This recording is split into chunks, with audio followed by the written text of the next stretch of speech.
গাজীপুরের দৈনিক প্রতিদিনের কাগজের প্রতিনিধি আসাদুজ্জামান তুহিনকে নৃশংসভাবে কুপিয়ে হত্যার প্রতিবাদে ঝিনাইদহে মানববন্ধন অনুষ্ঠিত হয়।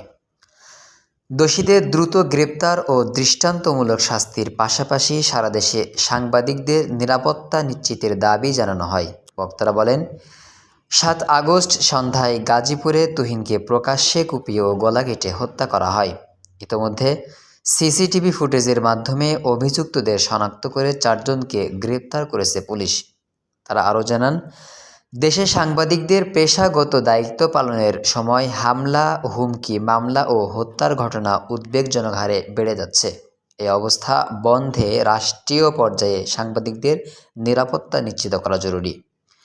মানববন্ধনে ঝিনাইদহ প্রেস ক্লাব, জেলা reporters unit, Bangladesh press club জেলা শাখা ও বিভিন্ন পত্রিকার সাংবাদিকরা অংশ নেন।